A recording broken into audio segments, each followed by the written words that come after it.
안녕하세요. 숙명 아동 청소년 상담센터의 윤슬기입니다.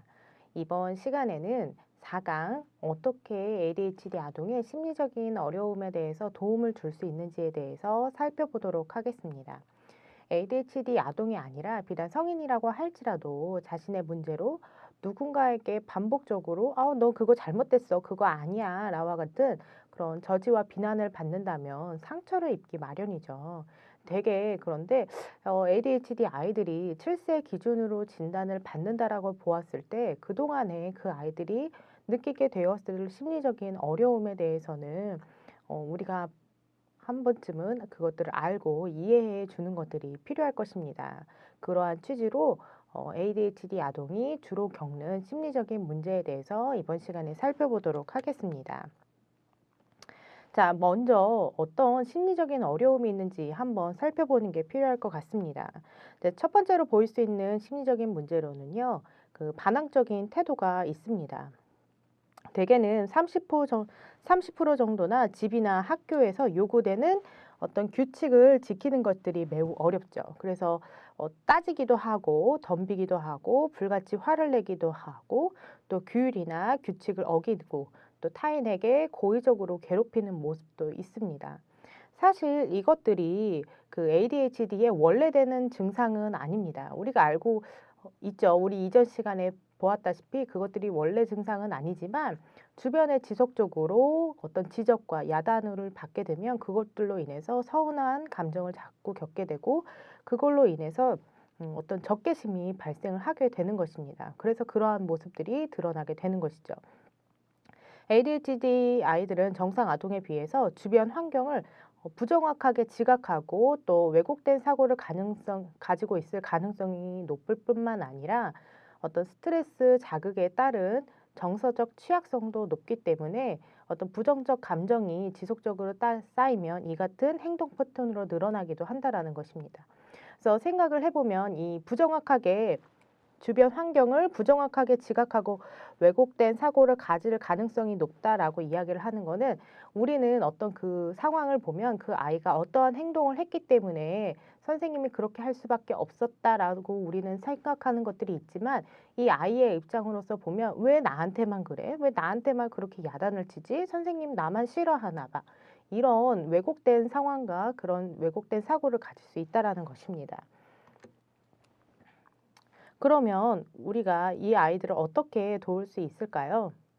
먼저 아동이 분노를 한다라고 이렇게 아동이 분노하고 화를 낸다라고 했을 때 그 상황에서 부모도 같이 화를 내면 그 분노의 사이클을 타게 되는 것입니다. 부모가 같이 화를 내게 되면 아이가 그거에 대해서 수그러들이고 그것들에 대해 수긍하는 것들이 아니라 오히려 훨씬 더 반항적으로 행동할 수도 있고 그것들에 대해서 적개심을 표현할 수도 있다라는 것이죠. 그래서 결국 그것들이 사이클을 타는 것처럼 계속 반복적으로 악순환을 타게 되는 것입니다. 그리고 이 분노의 사이클을 끊을 수 있는 것들은 아이가 먼저 끊을 수 있는 것일까요? 그렇지는 않죠. 아이는 아직 어리고 아직 미성숙한 존재이지 않습니까? 그렇기 때문에 분노의 사이클은 성숙된 어른이 먼저 첫걸음을 보이는 것들이 중요하게 될 것 같습니다. 자, 그러면 그 어떤 단계를 가지고 보는지 한번 살펴보겠습니다. 첫 번째로는 그 아이가 그렇게 행동을 하는 것에 대해서 왜 그렇게 생각을 했는지 또는 왜 그렇게 행동했는지 한번 물어보는 것들이 필요합니다. 우리가 앞서 보았던 것처럼 인지적인 왜곡이 있을 수 있다라고 보지 않았습니까? 그렇기 때문에 인지적인 왜곡 혹은 그 왜곡된 사고를 가지고 있는지 한번은 체크해 볼 필요성이 있는 것이죠. 그 아이가 그 상황에 대해서 혹시는 그 사실과 다르게 조금은 오해하고 있는 것은 아닌지 그런 거를 확인하기 위한 차원으로 한 번쯤은 물어보는 것들이 필요합니다. 그리고 두 번째로는 진지하게 아이의 이야기를 경청하는 것이 필요합니다. 그 아이에 대해서 그 아이가 자기의 분노되는 상황 혹은 화가 나는 상황에 대해서 막 이야기를 하는데 그 이야기하는 중간중간에 그게 아니라 뭐 너가 그때 그 상황에서 이렇게 아이의 말을 끊고 부모가 그 아이의 중간에 어 개입하는 것들은 하면 안 되는 것이죠. 그 아이의 이야기가 한번 시작됐으면 그 아이가 자신의 이야기를 끝낼 때까지는 그 경청해 주는 태도가 필요합니다. 그리고 세 번째로는 아이의 이야기를 듣고 재정리하여서 진술하고 또 확인하는 것들이 필요합니다. 앞서 말했던 것처럼 여기서 보면 그 왜곡된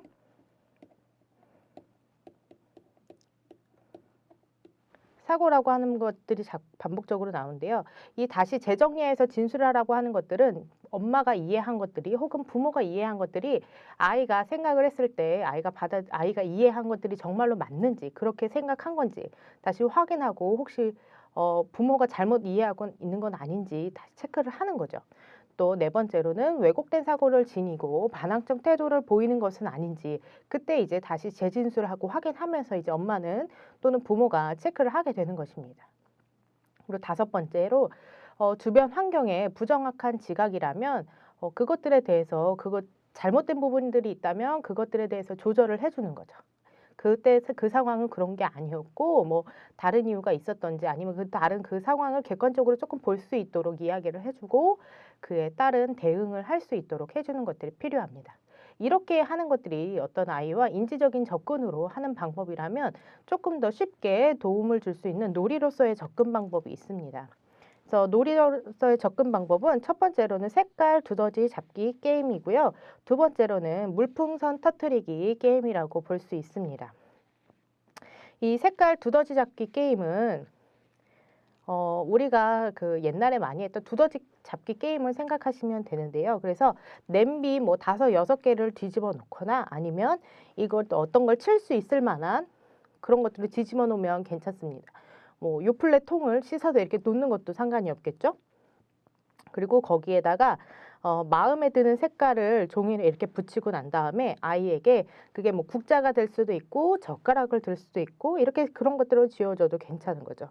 그래서 엄마가 또는 부모가 게임의 진행자가 되어서 이렇게 색깔을 이야기를 하는 거예요. 그래서 뭐 초록색 그러면 초록색을 치고 노란색 이러면 노란색을 이렇게 치는 거겠죠. 그러면 아이의 그거에 대해서 이렇게 곧바로 이렇게 치고 반응을 하게 되는 이런 것들을 통해서 자신의 분노, 자기가 뭔가 이렇게 표현하고 싶고 거칠게 행동하고 싶은 이런 것들을 요런 걸로 치는 것들로 이렇게 행동을 할 수 있는 것입니다. 그리고 또 두 번째 활동은 물풍선 터뜨리기 게임인데요. 이 물풍선 터뜨리기는 사실 그 물풍선 자체가 금액이 그렇게 비싸지도 않을 뿐만 아니라 그 효과가 좋고 아이들이 굉장히 좋아하는 활동이라고 볼 수 있습니다. 그래서 그러나 이 물풍선은 할 수 있는 거에 장소적인 제한은 필요하겠죠. 아무 데서나 집에서 뭐 방에서 이렇게 물풍선을 터뜨릴 수 있는 거는 아니기 때문에 그걸 좀 욕실에서만 할 수 있게 제한을 한다든지 어떤 물을 가지고 사용할 수 있는 공간으로서 그런 것들을 지정해서 할 수 있도록 하는 것들이 좀 도움이 필요할 건데 이때 물풍선에 자기가 화나는 감정 자기가 속상한 감정, 이런 분노의 감정들을 적도록 할 수도 있습니다. 그러니까 뭐 예를 들어 이 풍선에다가 화나는 감정, 뭐 "너 싫어." 뭐 이렇게 "속상해." 이렇게 얘기할 수가 있는 거죠. 이렇게 싫다고 이야기할 수도 있고 뭐 "미워." 이렇게 얘기할 수도 있는데 이런 것들을 가지고 이렇게 적은 물풍선을 들고 이제 욕실에다가 던지는 거죠. 그래서 그 던질 때 그 물풍선이 터지는 그 쾌감을 통해서 그 아이가 그 안에 있던 스트레스를 이런 것들을 조금 완화시키는 데 도움을 줄 수 있는 놀이입니다. 또 두 번째로 볼 수 있는 심리적인 어려움에는요. 사회적인 능력의 부족을 들 수가 있습니다. ADHD 아이들의 충동적인 행동 특성으로 인해서 또래 아이들과 어울리기가 힘들고 또 적절한 사회적 관계가 형성되는 것들에 어려움이 있을 수가 있습니다. 또 어떤 아이들도 갑자기 수업 시간에 막 떠들고 이 자리에서 일어나고 방해하고 이런 아이와 어울리려고 하지는 않겠죠. 그렇기 때문에 사회적인 관계를 맺는 것들에 어려움이 있을 수가 있고요. 또 타인에 대한 관심이 결여가 되어 있습니다. 생각해 보면 타인에 대한 관심이 있다라면 타인이 나를 어떻게 생각하지? 나를 어떻게 바라보지? 이렇게 생각할 수만 있다면 자신의 모습을 고칠 수 있는 굉장히 많이 도움이 되겠지만 이 아이들은 그런 것들이 결여가 되어 있다라는 것이죠. 그렇고 뿐만 아니라 사회적인 관계에서 고립되어 있거나 위축되어 있을 가능성도 많이 있습니다. 이런 것처럼 ADHD 아이들은 정확한 사회적인 판단에 어려움이 있기 때문에 또래 아이들이 하는 사회적 의사소통을 민감하게 이해하지 못하는 부분들이 있습니다. 그래서 어떤 장면에서의 적절한 반응을 하는 것인지 사실 잘 어려울 수 있는 것이죠. 그 아이들이 어떻게 반응을 할 때 내가 그 아이가 또 반대적으로 어떻게 그것들을 반응을 해줘야 되는지, 리액션을 해줘야 되는지 잘 모를 수 있다라는 것입니다. 이러한 것들은 사실 굉장히 중요한 내용이기도 하고 많은 이야기가 필요한 것이기 때문에 7장의 또래 관계와의 문제를 다루는 그 파트에서 조금 더 살펴보도록 하겠습니다. 자, 그럼 우리가 이 아이들을 어떻게 도울 수 있을까요? 그래서 보시면 가정에서의 사회적 기술 향상에 도움을 주기 위해서는 어떤 놀이를 활용하는 것들이 좋습니다. 그래서 사실 이 놀이라고 하는 것들이 놀이 속에는 규칙 지키는 것들이 포함되어 있고 교대로 하는 것들이 포함되어 있죠. 혼자 노는 것들은 사실 놀이라고 하기 어린아이들이야 혼자 놀 수가 있지만 우리가 성인이 되어서 혹은 점점점 자라고 있는 아이들은 누군가 함께 노는 것들이 훨씬 더 좋은데 그 함께 하는 놀이에서는 규칙이 있게 되고 그 또 같이 할 수 있는 나름의 룰이 있게 되는 것이죠. 그래서 규칙 지키기, 교대로 하기, 협력하기, 그리고 도와주기. 그리고 중요한 건 상황이 자신이 좋지 않은 쪽으로 진행될 때 어떤 좌절을 참고 받아들이기 등의 기술이 들어가게 되고 이름을 자연스럽게 배울 수 있도록 할 수 있는 어떤 계기가 되는 것입니다. 그렇기 때문에 놀이가 참 좋은 도구라고 할 수 있는 것이죠. 그래서 한 번에 모두 다루려고 한다기보다는 한 번에 하나씩 기술을 첨가해서 놀이를 진행하는 것들이 필요합니다. 그래서 그 외에 놀이 활동들을 살펴보면 지금 보시는 이것들은 사회적 능력 결여를 돕기 위한 어떤 친밀감, 대인관계 증진을 할 수 있는 놀이라고 할 수 있는데요. 이 첫 번째 놀이는 콩쥐팥쥐 놀이 또는 뭐 안녕하세요 놀이라고 할 수 있습니다. 우리가 이거는 유아 체육하는 활동에서도 많이 하게 되고 또 운동할 때도 많이 하게 되죠. 그래서 나 한 번, 너 한 번 이렇게 서로 등을 올리고 이렇게 하는 활동을 통해서 서로 번갈아 가면서 하면서 이렇게 하는 이런 활동들이 어떤 친밀 관계를 형성하는 데도 도움이 될 수 있습니다. 그런데 아이가 엄마랑 한다고 하면 엄마는 아이를 들 수 있겠지만 아이는 엄마를 들 수는 없겠죠. 그렇기 때문에 그럴 경우에서는 부모 힘들기 때문에 단어만 말할 수 있습니다. 뭐 안녕하세요 이렇게 단어만 말할 수 있고 아니면 뭐 다른 방법에 조금 쉬운 방법을 생각하시면서 이야기할 수도 있습니다. 그리고 두 번째 방법은 손바닥에 글씨를 써서 말하는 것입니다. 그래서 이 활동은 말을 하지 않고 손바닥이나 등에 조용히 단어나 어떤 문장을 쓰고 그리고 그것들이 무엇인지 맞추도록 하는 활동입니다. 이 활동은 신체적인 친밀감을 향상시킬 수 있을 뿐만 아니라 집중력도 같이 향상시킬 수가 있습니다. 그래서 이렇게 손바닥에 하면 한 글자 한 글자씩밖에 이야기하지 못하기 때문에 한 글자 한 글자 적은 것들을 다 기억해뒀다가 한꺼번에 말하도록 하는 것이죠. 그렇기 때문에 처음에는 너무 긴 단어로 하면 아이들이 좌절감을 느낄 수도 있고 나중에 중간에 이제 모르겠다 싶으면 포기하는 경우도 있어서 처음에 쉬운 단어부터 이제 이야기하도록 하는 것입니다. 그러면서 긴 문장으로 점점 늘려가게 되는 것이죠. 그래서 이러한 활동을 통하여서 친밀감이나 대인관계를 증진시킬 수 있습니다. 또 다른 어려움은 세 번째로 자존감 부족이 있습니다. 그래서 ADHD 아이들은 학습 또 사회적인 부분 또 대부분 많은 실패를 경험하게 됩니다. 그래서 노력을 아예 안 하는 것들은 아니에요. 이 아이들이. 그래서 나름의 노력을 하지만 그것들에 대해서 큰 성과가 없는 경우가 많은 것이죠. 그래서 좋은 또래 관계를 원하지만 집단의 가장자리 또는 부모나 교사로서의 부정적인 언어가 이제 속에 자리 잡혀 있는 것입니다. 그래서 부정적인 경험을 반복적으로 하다 보면 ADHD 아이들은 나는 할 수 없어 라는 생각과 표현이 잦아지게 되는 것이죠.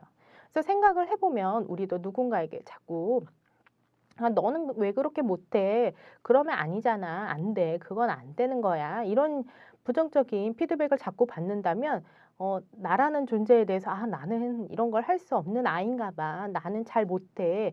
이런 것들이 생겨날 수밖에 없지 않겠습니까? 그런 것처럼 이 아이들도 나는 할 수 없어 라는 생각과 표현이 어떻게 보면 자주 이렇게 잦아지게 되는 것입니다. 그래서 낮은 자존감으로 인해서 도전하려고 하는 의지가 약합니다. 그래서 이거 한번 해봐, 이거 한번 해볼까, 저거 한번 해볼까, 어디 가볼까 이렇게 하면 별로 하고 싶지 않아 하는 모습이 많은 것이죠.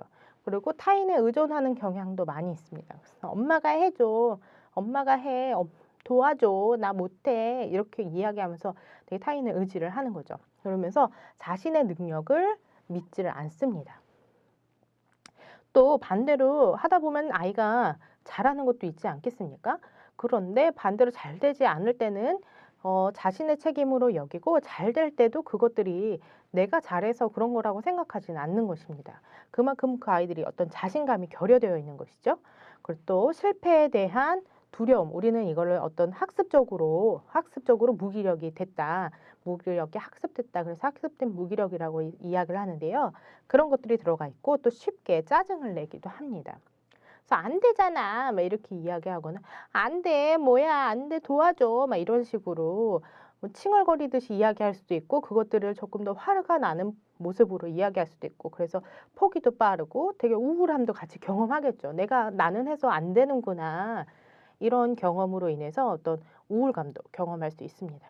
그런데 이 아이들이 이런 모습을 가지고 있지만 때때로는 자기가 일부러 이 자존감이 낮은 것들을 감추기 위해서 엄청나게 잘난 척을 할 수도 있습니다. 예를 들면 그 아이의 수준이 사실 그 아이의 수준에 맞는 어떤 교육적인 것들을 자료를 내밀었는데 그 아이가 그것들을 보고 이쯤이야 뭐 이것쯤이야 어렵겠어 혹은 뭐 나를 무시하는 거야 뭐 이런 식으로의 태도를 보일 수 있다라는 거죠. 내가 지금 몇 살인데 나한테 이런 수준의 것들을 보여주는 거야 하고 잘난 척하는 모습을 보일 수도 있다라는 것입니다. 그러면 그 아이들을 어떻게 도움을 줄 수 있을까요? 먼저 자신이 이 세상에서 특별한 존재라는 것을 인식하는 것이 중요합니다. 어느 아이도 모든 것들을 다 못하는 아이는 없죠. 그리고 어떤 아이도 분명히 잘하는 것들이 있고 그 아이만이 가지고 있는 장점이 반드시 있습니다. 아직 그 아이가 그것들을 깨닫지 못하고 있을 뿐이죠. 그렇기 때문에 장점을 깨달은 후에 그 자신을 다각도에서 알아보는 것들이 중요합니다. 그래서 여기 첫 번째 보이는 이 놀이는 전신 그리기 놀이라고 할 수 있습니다. 그래서 벽에 자녀의 키높이만큼 전지 한 장을 크게 이렇게 붙이는 것입니다. 그리고 자녀를 종이 위에 이렇게 세운 뒤에 원하는 자세를 취하게 하는 것이죠. 이 아이처럼 이렇게 손을 벌리고 있을 수도 있고 또 자녀가 좋아하는 색으로 몸의 실루엣을 이렇게 그려보는 것입니다. 그런 후에 각 신체 부위에 긍정적인 명칭을 적도록 하는 것이죠. 예를 들면요. 뭐 상상력이 가득한 머리, 튼튼한 팔, 그리고 빠른 다리 이런 식으로 어떤 그 각 부위에 즐거움 가득한 입 뭐 이런 식으로 아이가 좋아할 만한 재미있는 이름을 붙여주는 것이죠. 근데 여기서 중요한 것들은 이 전지를 바닥에 눕혀놓고 하는 것들이 아니라 전지를 벽에 세워서 붙여놓고 하도록 하는 것이 중요합니다. 그리고 아이를 이렇게 그리는 동안에 머리와 같이 그리기 어려운 부분이나 가랑이와 같이 이렇게 그리기 민감한 신체 부위는 형제가 아니라 꼭 부모가 이렇게 조심스럽게 그릴 수 있도록 하는 것들이 필요한 것이죠. 그리고 두 번째로는 What's your talent라 그래가지고 누가 진짜 너의 재주가 뭐야? 막 이런 게임이라고 할 수가 있습니다. 그래서 누구에게나 잘하는 부분이 하나가 있죠. 그래서 그것들이 학습적인 것과 관련이 없다라고 해서 그 아이의 장점이 아닌 것은 아니지 않겠습니까? 비록 학습적인 것과 관련이 없더라도 그것들은 그 아이의 장점이 될 수가 있는데 그것들에 힘을 실어주기 위한 활동이라고 할 수 있을 것 같아요. 그래서 이 게임은 간단하고 여러 가지 재미있는 시합을 통해서 아이가 잘할 수 있는 것들을 찾아가지고 아이의 자존감을 향상시킬 수 있도록 하는 것들에 목적이 있는데요. 뭐 예를 들면 뭐 이런 것들이 있을 수가 있죠. 가장 뭐 웃긴 표정 짓기, 또 뭐 혀말기 혀말기를 잘한다고 이야기할 수도 있고, 나는 높이뛰기를 잘해. 뭐 이렇게 이야기할 수도 있고, 풍선을 잘 분다고 이야기할 수도 있겠죠. 뭐 띰뛰기를 잘한다고 이야기할 수도 있고, 이런 식으로 아이가 잘하는 어떤 활동을 이야기를 하는 것입니다. 그래서 중요한 것들은 어떤 한 사람이 한 사람이 우승자를 결정하는 것들이 아니라 서로 논의를 하고 난 다음에 우승자를 결정을 하게 되는 것이고, 여기서 중요한 것들은 누구나 각자 잘하는 것들이 하나 있는데, 비록 그것들이 학습적인 것과 관련이 없다고 할지라도 그건 역시 굉장히 중요한 아주 좋은 장점이 될 수 있다라고 이야기를 하는 것입니다. 자, 앞에서는 우리가 그 아이의 어떤 심리적인 어려움이 어떤 것들이 있고, 그리고 어떻게 도와줘야 되는지 살펴보았다면, 이번에는 우리 아이에게 그럼 ADHD에 대해서 이야기를 해주어야 하는가에 대해서 잠깐 살펴보고 마치도록 하겠습니다. 자녀의 연령이나 성격, 또 부모의 양육 방식에 따라서 어떻게 이야기하는지는 물론 다를 수가 있을 것 같아요. 그래서 무엇을 어떻게 말하더라도 ADHD에 대해서 부정적인 생각을 하지 않도록 하는 것이 중요합니다. 그래서 아이에게 ADHD가 있을 때의 어떤 신체적인 증상, 또 자신과 다른 타인의 행동, 또 자발적인 통제가 가능한 부분과 그렇게 자발적인 부분과 그렇지 못한 부분이 존재할 수 있다라는 것들을 설명을 해주는 것이죠. 그래서 어린 아이에게 산만함과 어떤 부적절함은 본인의 책임이 아니라고 이야기를 해주는 것이 중요합니다. 그 아이는 내가 이렇게 행동을 하는 것이, 남들과 다르게 행동을 하는 것이 왜 그런 것인지에 대해서 사실 잘 모를 수 있지 않겠습니까? 그렇기 때문에 그것들에 대해서 너는 그 아이들과 달리 이런 부분이 좀 잘 안 되는 부분이 있대. 그래서 이것들은 이렇게 하더라도 사실 너의 책임은 아니야. 라고 이야기해 주는 것들이 필요한 것이죠. 그렇다고 이것들이 무책임하게 행동하라고 이야기해 주는 어떤 근거로서 이야기를 해 주는 것들이 아니라, 그 행동에 대해서 누군가 지적을 할 때 그것들에 대해서 상처 입지 말라라고, 힘들어하지 않도록 해주기 위해서 이야기하는 것이지, 이렇게 설명하는 것들을 어떤 그러한 나쁜 쪽으로의 이렇게 이야기를 해서는 아니 되겠죠. 또 초등학생의 경우에는 ADHD의 특성이라든지 또 원인을 설명해주고, 또 책을 활용할 수도 있습니다. 요즘은 이런 책들이 많이 나와 있으니까요. 또 책에서는 다양한 주제가 담겨져 있기 때문에 상처나 자신을 향한 타인의 시선 등 여러 가지 주제나 부모와의 대화에 도움을 받을 수가 있습니다. 그래서 우리 아이에게 ADHD에 대해서 일단 말하는 것들이 가장 중요하겠죠. 그것들에 대해서 구체적으로 ADHD가 뭐고 저쩌고 이렇게 이야기를 한다라기보다는 너가 다른 아이와 조금 다른 부분이 있는데 그 부분에 대해서 이제 설명을 해준다라는 느낌으로 이제 그것들을 활용을 하면서 이야기를 해주시면 될 것 같습니다. 그래서 사실 이 아이들에게는 어떻게 보면 우리가 참으로 친절하게 이야기해야 되는 부분들이 있죠. 그래서 오늘은 이렇게 ADHD 아이들이 겪을 수 있는 어떤 심리적인 어려움에 대해서 살펴보았습니다. 그래서 우리가 비단 ADHD가 아니라고 할지라도 이런 나름의 심리적인 어려움을 갖고 있을 텐데, 이 아이들은 훨씬 더 그런 것들이 남들보다 조금 더 많을 수 있겠구나라고 하는 그런 넓은 이해심을 가져주시고, 그리고 아이가 어떤 화를 내거나 분냄이 있거나 할 때 좀 찬찬히 경청해 주시면서 그 아이의 어떤 화나는 거, 스트레스 같은 것들을 많이 완화해 줄 수 있는 놀이를 함께 가정에서 즐기면서 해주시길 바라도록 하겠습니다. 그래서 이번 시간은 여기까지 하도록 하겠습니다. 감사합니다.